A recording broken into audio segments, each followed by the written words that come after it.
Welcome to the InforMaven AI Update, a podcast for higher education administrators to discuss the practical use of AI and intelligent agents. I'm JD Mosley-Matchett, the founder and CEO of InforMaven, and this month our guest is Dr. Ruth Slotnick, the Director of Assessment at Bridgewater State University. To hear the entire interview, please visit informaven.ai. Hi, welcome to another episode of AI Update, brought to you by InforMaven.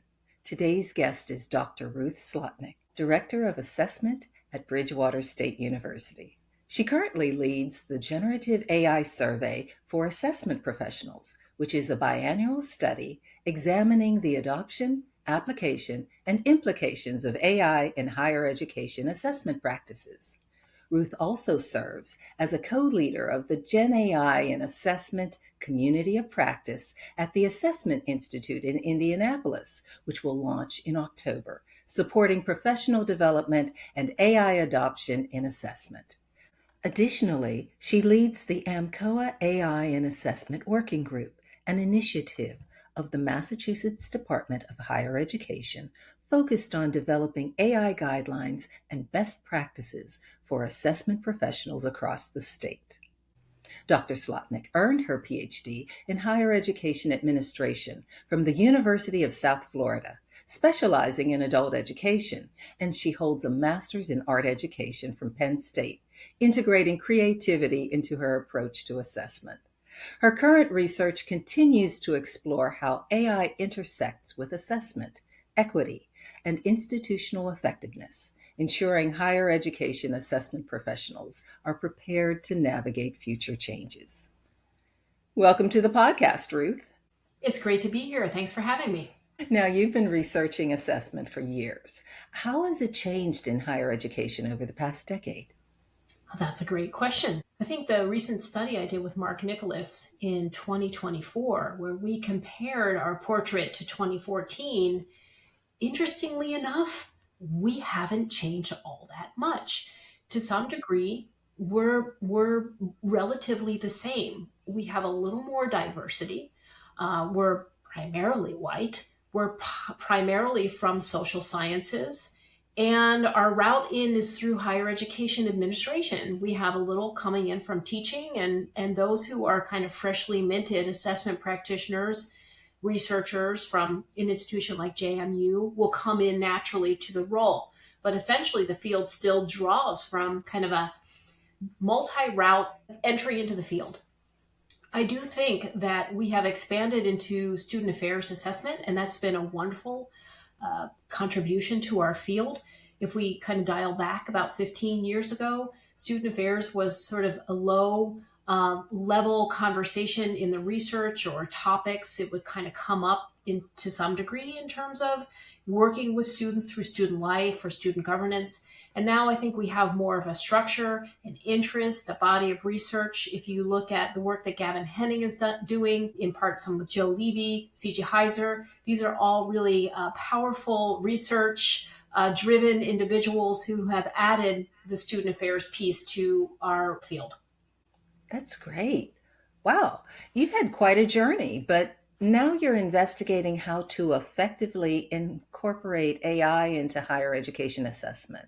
But with the technology advancing so quickly, what are some of the biggest roadblocks that higher education institutions face when they're trying to integrate AI into assessment work? And what would you say are some practical ways to move forward? Yeah, that's I kind of call that the $1 million question right now. I have a lot to say here, so kind of stick with me as I kind of work through it in my own head. But the first thing that I want to clarify is I'm an assessment expert. I'm not an AI expert by any means. And so that's really important as as we talk about it today. I've been experimenting with generative AI really since November of 2022. When it first came out, I was all in it to win it. I was like in there trying to, really experiment in the space. But one of the biggest barriers, and it may surprise you, are assessment professionals themselves. We are the barrier. And so, how do I know this? We had 264 assessment professionals respond to that survey, in which we built in some Gen AI questions. And the results kind of might surprise you that uh, I would say about half of the assessment professionals indicated that generative AI will have a moderate to major impact, yet only 30% were using it. That was one finding. But what was even more surprising is that some of those not using generative AI still felt prepared for its impact. It's kind of like, I know the hurricane's coming, but I'm not yet doing the hurricane preparedness. And anyone who's been through a hurricane, you got to get that, that emergency bag ready, that distilled water ready, your boarding materials ready. And so what the data was telling me is that the assessment professionals knew it was coming, not prepared, and yet felt prepared. The disconnect was a little odd to me. And one person noted that they were just going to wait until the AI thing got itself figured out, and then they would get their hands in. Another person said they were just completely fatigued from COVID-19, that they couldn't even handle one more thing, right? Because this was November of 2022 coming in. The survey was 2024, by the way. And so 2 years later, someone's still feeling overwhelmed because of COVID. So these are some real barriers. And so this kind of resistance may not only be about caution in terms of using it. It might be about an uncertainty regarding professional identity. It could be about purpose.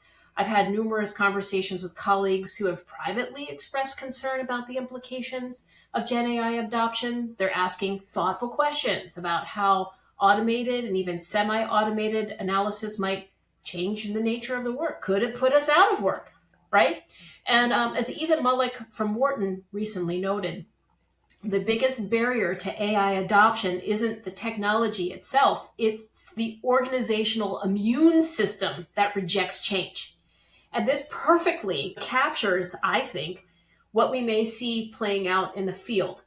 But I'm also reminded by something that Mike Kent from AI Literacy Partners, he's so thoughtful. And what he says about resistance, particularly with faculty, he frames this resistance thoughtfully by describing the 5 stages of grief around generative AI and providing this analogy of who moved the cheese, right? In other words, we didn't want the cheese moved, right? Without consultation. And here we are, suddenly it's in our lap.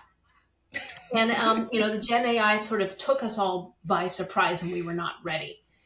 So to probe deeper on the barriers and also the opportunities, because whenever you talk about barriers, you also have the opportunities on the other side of it. And there's this other national survey that you very nicely mentioned in the beginning. I'm doing with Joanna Boeing, she's from Bridgewater State University as well, and Bobby Joe Grillo-Pinelli from Walden University. We have 225 assessment professionals that have already responded to the survey. So we have some early data. And we're looking at barriers, right? And one that's kind of standing out for us is those who have been in the field from 11 to 15 years are the ones who are perhaps most concerned or resistant about AI adoption. And this again is a form of caution that may ultimately limit innovation or even just understanding our use. We just don't know yet. And this is why this survey work is really important. The field of assessment with Gen AI added in is evolving, with or without us. The question is whether we'll lead the change or we'll resist it. And it begs the question, why are we so slow to adopt? And of those adopting, what are they doing with Gen AI so we can learn from them? And so the survey will help us understand what's happening in our field. So the first look will sort of close at the end of March, and then we'll do another look in August. So it's kind of a pulse survey.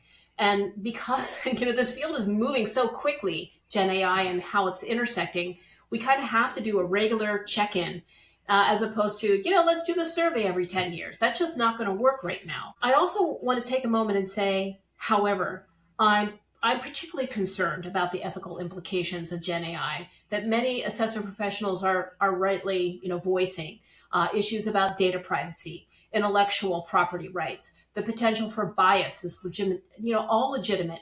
And also, I'm closely following the research on concern about cognitive offloading, the concern that relying too heavily on just push the button might actually, have an effect on our analytic skills. Additionally, the environmental impact is very serious. I grew up in Lancaster, Pennsylvania. They just booted up, 3 Mile Island again to fuel the AI, need. It's concerning to me. I was there when, we had a little bit of a leak downstream. Yeah, it's a long time ago, but still, the environmental impacts are something that we don't always talk about. And then also, we have low wage workers in developing countries who are doing the training data testing. And this also raises serious questions about broader implications. And even the way I'm talking to you right now is a type of fluency that we all need to kind of work for. And we need to be able to interact and talk with each other. This is just kind of modeling kind of the shape and understanding of what this thing is and how we use it. So any opportunity to build fluency in terms of integration and use is breaking down a barrier in terms of like just how we even talk about it. So, these are some, in terms of barriers, I've got much to say, but the other thing I wanted to really bring to the conversation is a study that I did with Natasha Jankowski in 2015. And this is rolling back to 10 years ago. And Natasha and I really pursued this question of like, what do we do and how do we do it? And like, what are our skill sets? Like, has anyone really even just mapped that out in our field? And 10 years ago when I had darker hair and, a little bit younger, we identified these major roles. The first one is the assessment method expert. The second one is the narrator translator. The third is the facilitator guide. The fourth is the political navigator. And the fifth is the visionary believer. So if you think about that in the AI space, what is our role institutionally in bringing in this new tool to our toolbox and how we use it, not only for our administrative practices, but when we go out to the field and we're interacting with faculty, we have to first say, is this space a good space to even bring up the conversation of generative AI? It kind of reckons, goes back to like when we would come in as assessment professionals, is this space a good space to talk about assessment? Is it going to be a lion's den? How do I need to operate in the space? So you're using your political navigator in that space, but you have to come in with your own assessment expertise in terms of perhaps a disciplinary conversation of Gen AI integration. Perhaps it's just looking at application on how to use AI for assessment reporting assistance. So, you can use some of these roles to help you break down perhaps your own internal barriers. If I say assessment practitioners themselves are a barrier, we have to begin to start seeing Gen AI not as a replacement of our expertise, but as a way to augment the skills that we already have. It amplifies how we could potentially work in our institutions and navigate these complex institutional challenges we're facing right now. But we still have to see where we need to prepare for the incoming students and we need to prepare for the outgoing students. And generative AI is on the bookends right now. So, tackling the barriers is a kind of a one-by-one effort by that assessment practitioner, and it starts with oneself. So true. Excellent synopsis. Thank you so much for that. Sure. Okay, so let's move on to the second question. Can you offer some key factors that higher education institutions should consider when determining their readiness for AI and assessment, and how can they move forward strategically? Yeah, I listen to a lot of podcasts, and I hear a lot of people talk about policy, no policy. Even at the AAC&U January meeting, I did a session with Peter Shea and Devin Walton, and there was some concern about, do we create a policy? Is too much of a moving target? And it's important to keep some clear boundaries to not only help the institution understand what is its boundary around generative AI, but to help the faculty understand what is its boundary around AI, and to help students understand what are their boundaries around AI. And there was a recent article written about, where is the line?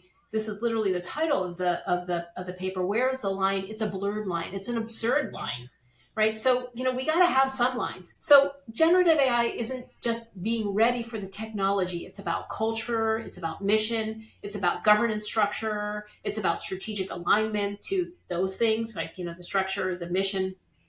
And I think that many institutions assume that Gen AI readiness means having the right tools. These tools are really expensive.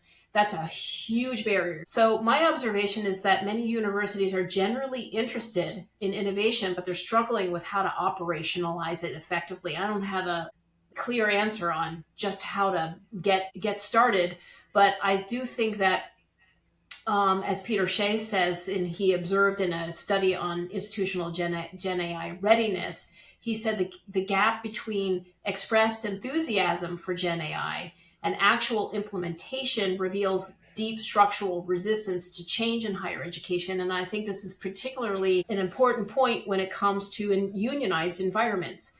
So, you may have some institutions that are doing complete adoption, but they may not be inside of a union environment. Right? This goes back to cultural. Once again, like, what is the culture of your institution? What is the culture of the state? I also think that this is kind of an interesting thing. Well, we didn't expect COVID, but AI has been talked about for decades. I've got books all over my room here about, AI and sort of how long it's been kind of in the works. And it's almost like we kind of got bowled over by generative AI as if it was something new. And I just wonder, were our heads in the sand? Why didn't we know about it? Why weren't we tuned into it? But here it is.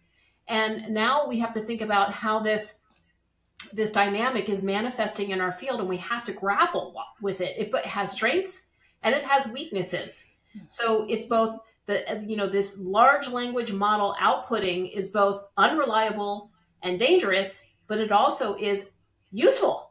So trying to figure out how to work inside of this paradox, especially for assessment professionals, we have training. We know what precision and accuracy are. So I think that readiness has sort of this culminating effect where first you got to look at cultural readiness, and specifically in terms of assessment professionals, you got to have some interest in getting ready. And that hesitancy is not going to work well for our field. It could actually hurt you if you're hesitant in using the technology. Then, we need to think about the governance and policy readiness. And I ask, where is the assessment professional at the table for those conversations? And in some cases, there's no place for the assessment practitioner at the table because either A, they haven't been asked, or the institution doesn't know to ask, or for some other reason, the assessment professional isn't part of those conversations. So wherever possible, like for example, in my own work, I create my own policy for my office, and we live inside of that policy, even though policy hasn't been given to us yet institutionally. Also, operational readiness. Where does Gen AI fit into existing assessment workflows? So again, right now, mostly my work in terms of generative AI has been in my own operational power, how I might use it for survey work, how I might use it for memo writing, how I might use it for report writing, how I might use it for accreditation purposes. But at some point, I need to cross over into how am I working with faculty related to the technology. And some institutions and assessment practitioners are already there.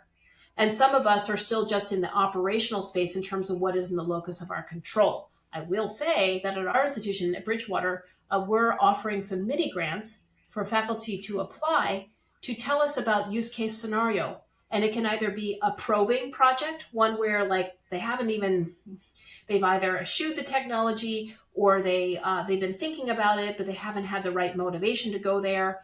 And I feel like at least at Bridgewater State University, in my role for over almost 11 years, I've created a street credibility, trustworthiness. Faculty know that if they experiment in our space with assessment, that space is it's a close relationship to build fluency and build readiness. On the other hand, faculty can also apply who have been doing things with the generative AI space and share it with us. We'll do use case scenario sort of interviews at the end, and then we can package that up and send it out to the faculty for consideration. I don't know necessarily how it will be received, but it's my first try in trying to get something out there to move our campus forward in terms of readiness in the assessment space. There's a whole nother entity that's looking at readiness in the teaching space. That's never been where I've been centered at my institution. I don't do the teaching relationship per se. That's the Office of Teaching and Learning. I don't do the technology per se. That's the Office of Technology and Training Center. I do the assessment piece. I work inside of my intersection, and that's where I see us going slowly, but we're getting there. So in terms of readiness, you gotta look at the culture, you gotta look at your mission, you gotta look at governance structures, you gotta look at strategic plans, but you have to keep in mind those coming in, meaning the students, and those going out in terms of workforce readiness. Well said. Thank you so much, and I applaud your efforts because someone has to move the needle forward, and too many people seem to be just deer in the headlights, frozen in place. So, bravo. Your research from 2014 and 2024 has shown that assessment professionals often work in silos, yet AI adoption is moving faster than any one office can manage alone. So, how can a community of practice help higher education leaders build AI fluency and integrate AI into assessment effectively? Yeah, I mean, I think that's kind of the reality of where we're at right now. I felt like in 2022, through most of 2022 into 2023, I felt like I was working alone a lot in the space, and it was hard to know who I could even connect with and talk to about it. And I found myself falling into a really great friendship with Peter Shea at Middlesex Community College. I've already mentioned him. He's an instructional designer. He's now been promoted up to a institutional level overseeing AI for the Middlesex Community College. And Devin Walton, who is an assistant professor of computer science at Northern Essex Community College. And I sort of naturally floated into a relationship that Peter and Devin had already built, and they were kind of road showing for the state at our state level conferences. Look, here's how you can use AI, and here are the friction points, and here's how we can think about integrating AI to relieve some of those friction points for faculty and even in our own work. And luckily for me, Peter and Devin took me in, and we kind of became the collaboration we wanted from our own institutions, right? Devin was my computer scientist faculty, and Peter was my instructional designer partner, and I am the assessment person. And so we started collaborating. That was my first home for collaboration, where I could say, yeah, I wrote this whole thing with ChatGPT, right? I changed very little. What do you think? And I wasn't willing to put that out there elsewhere, but I was willing to share it with others. And I think that vulnerability and that space was very important to me early on because I didn't have it with others. And then it sort of slowly, little by little, I think the field started to admit to itself that it's using it and talking with each other that it's, how we're using it. And then kind of fast forward to 2024 at the Assessment Institute, there may have been maybe 2 sessions on generative AI, 2 sessions in 2024 at the premier, longest running assessment conference in the country. There's 2, maybe 3 generative AI sessions. So that tells you something, right? Like our field is moving so slow. And that session was packed. There was like standing room only. And I presented with Gavin Henning. Natasha was supposed to join us. She couldn't come, but she gave us all of our notes and we presented all of her information. And we kind of just went through a little bit of an opener, a little hands up in terms of use, and then kind of talked about use and did a little demo. And that's all that we did. And people loved it, right? I think moving into 2025, we're in a different space now. We're moving now towards the Assessment Institute Community of Practice. And that will be co-led by the wonderful John Hathcoth at JMU and Will Miller from Embry-Riddle Aeronautic University. And together, we will build a rather large community of practice. We have, I believe, over 125 individuals who have expressed interest in the community of practice. So when I tell you we have 226 respondents to our survey, and half are saying they want a community of practice, and I ask, why is that? Because we have no training institutes, because we have no guidelines, because we have no books on this, because we have very little literature on it. I wrote a paper on it, and it was published in 2024 on how do you use AI for qualitative work as an office of one, maybe two, and in what ways can we test it to see how well it works? And you know what? It worked really well. It worked really well as a third research partner. But always the humans in the loop, and we're testing it. But we miss stuff in the thematic analysis that it picked up. So it has strengths, it has weaknesses. So also the Java jams that ran for a year last year. We kicked it off in 2024, ran for almost a year. We took some time off in the summer because it was an unhosted community of volunteers. And we asked, who wants to come forward and share with the field? How are you using it in assessment?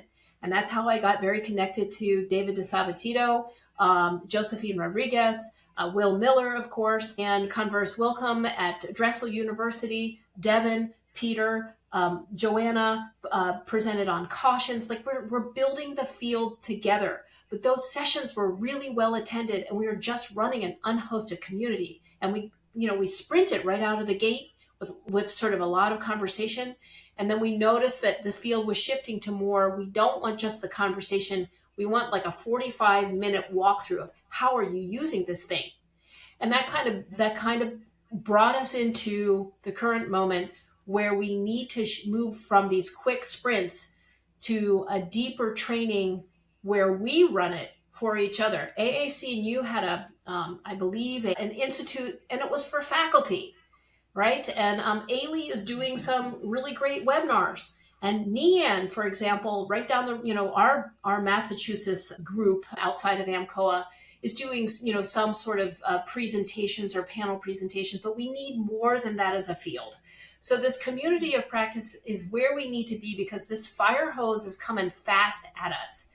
And we need a way to be able to really find a way to be down in the weeds of the technology, admit what we don't know, bring in the experts that have, and when I say experts, none of us are experts in AI here.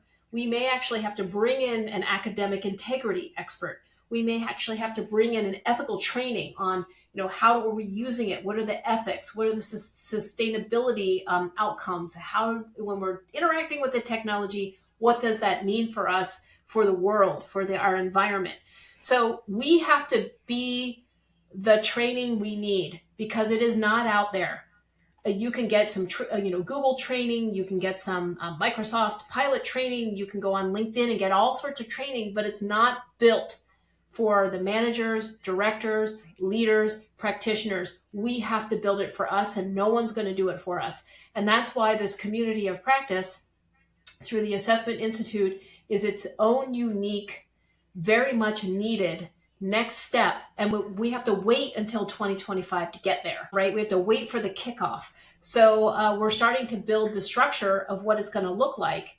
And I think it sort of remains to be seen, but I think it's going to be the next thing that we need for our field. I agree wholeheartedly. Thank you so much for all of the good work that you're doing. Okay.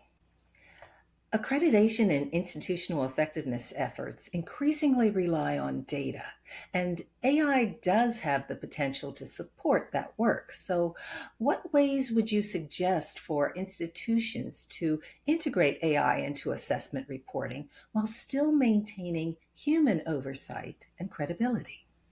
Well, I think that's a great question. I'm reminded of Laura Gambino's podcast, I believe on a different podcast that I listened to Laura talk about how even the NETCHI Commission has their own sort of paid internal ChatGPT. I think we call them subscriptions now to the ChatGPT. And NETCHI is using it for really deep dives into longitudinal analysis of, I would say, thousands and thousands and thousands of pages of self-studies, right? The reality is that we don't have paid researchers at the commission, undergraduate researchers or graduate researchers who are able to really look deeply into sort of trend analysis or coding data. So in some ways, it's kind of an exciting prospect for the commissioners themselves to think about how they use these tools for kind of a deeper analysis to look at kind of trend analysis at the commission level itself. And I applaud NETCHI for already kind of experimenting kind of in an enterprise space and I'm very jealous because the enterprise space allows for a very different relationship with the technology, which I don't get because I can't afford $200 a month in the Office of Assessment. But perhaps if I worked at ASU, and our campus integrated it naturally, I'd be having a very different experience, and I'd be talking to you differently. Like Lisa Bortman, who's at Arizona State University, would be an interesting person to interview because her campus is a complete adopter, to the point where she might not be able to tell you much because of the intellectual property piece of how they're using it, right? But we need that in the field right now. When it relates to the accreditation pieces and components, the human is always the final judge. Jessica Parker calls it the human sandwich, right? The buns are the human, and the middle could be the generative AI inputs that you're doing and outputs. But at the top and the bottom, the human is always there for the input and the output. So when we think about the accreditation pieces, and I believe that you've had the wonderful Glenn Phillips on your podcast, and Glenn has probably already talked about, it is actually possible to think about how to use generative AI to measure against a set of standards. And I don't see that as a barrier. And I think Chia just recently put out a statement that, it's not, their guidelines. There's no policy directives that I don't think is coming down from any of the institutional commissions themselves, or even Chia, just guidelines. But, the human stays in the loop. However, if you could take a piece of writing that your institution has put together, and you can say, now you feed it in and you say, where have I missed addressing a standard? Give me the strengths and weaknesses on this particular narrative of what I'm missing, and or am I addressing more description, or am I actually providing an evidence-based narrative? And it's pretty good at giving reflection and feedback. And you can even further now with deep research, for example, in ChatGPT, you can ask it to do comparative analysis. So I think that we can work the tools to our advantage, but still at the end of the day, it doesn't know our institutional data. It doesn't know evidence-based stories. It doesn't have the actual day-to-day interaction from the dean level to the department level to the way that the Office of Assessment may collect or aggregate or tell stories.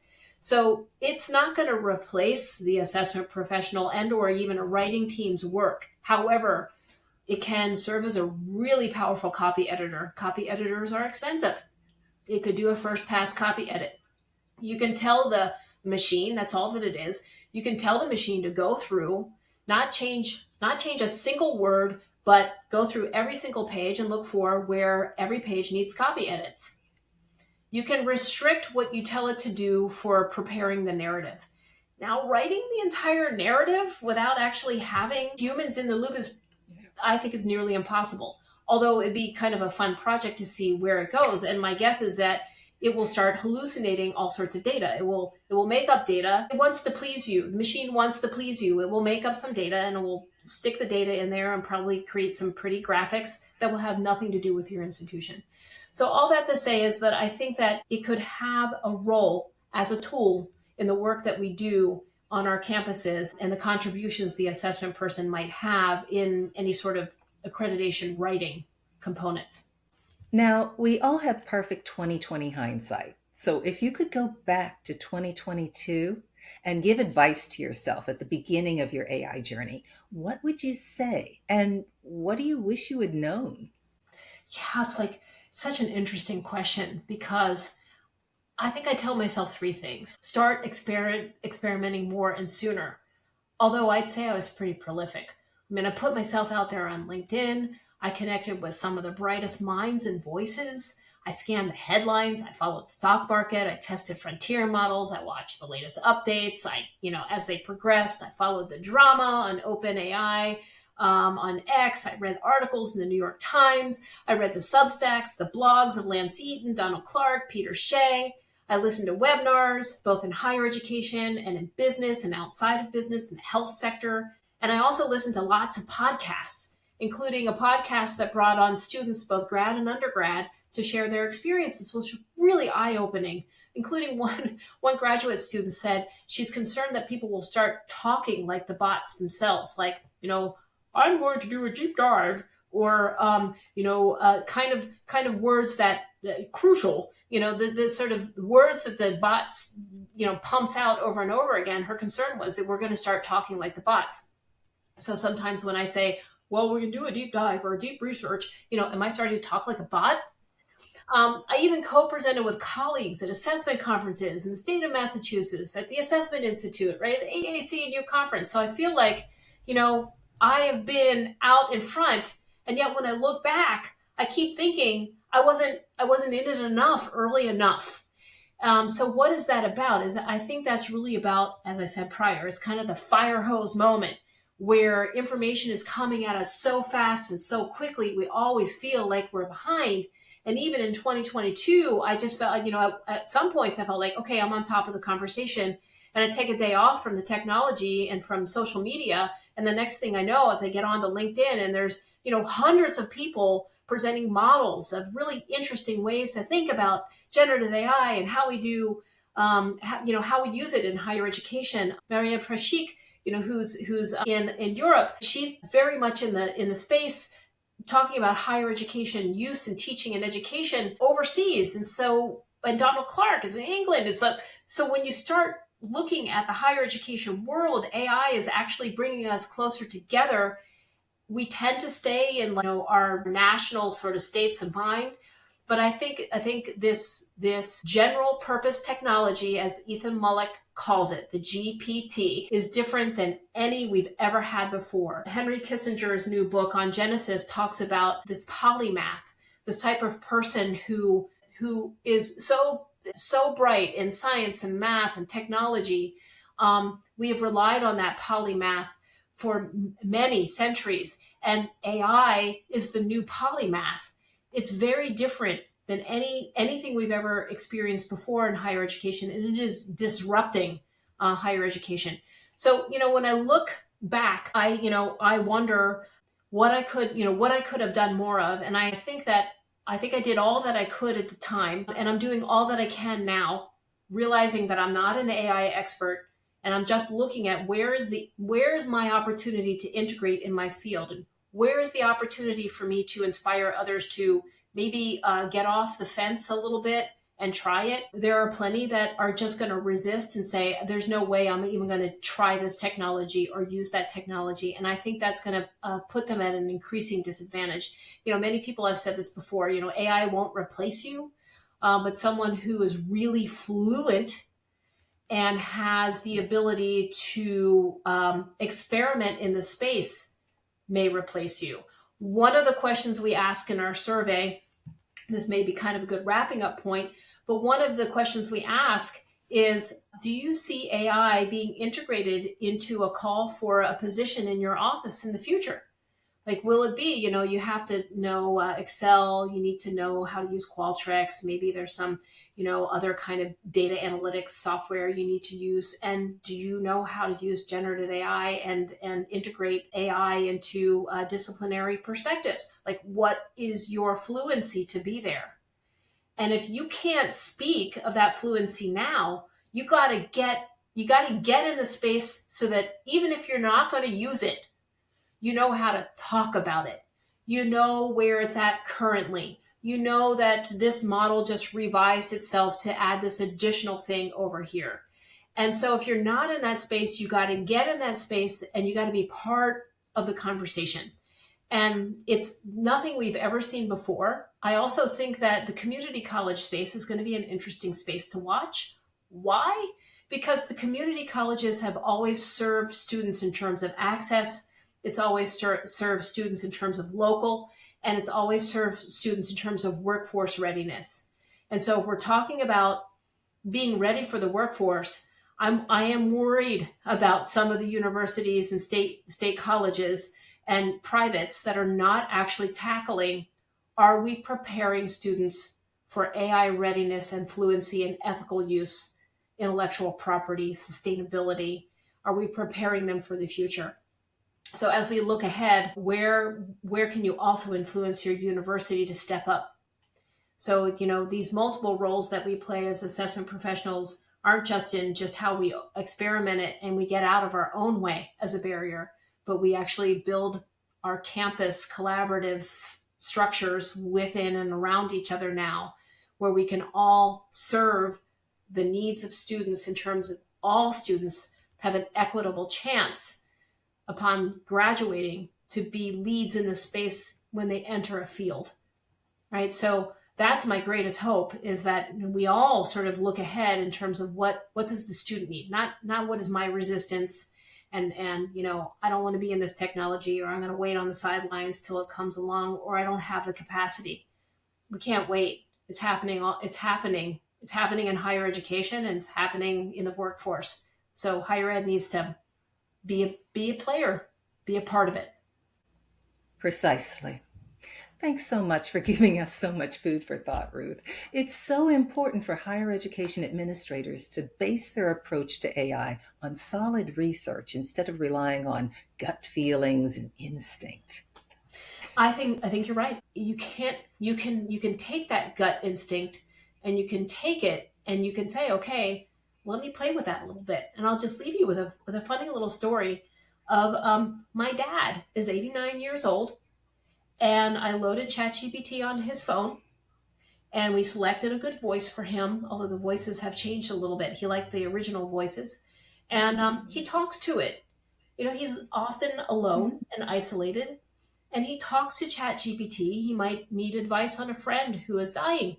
He might need some advice on kind of how to write a text message to his niece who just was selected as a valedictorian, and he didn't quite know exactly how to say it. If an 89-year-old man can tackle ChatGPT on his phone as and experiment it in his own way, you can do it too.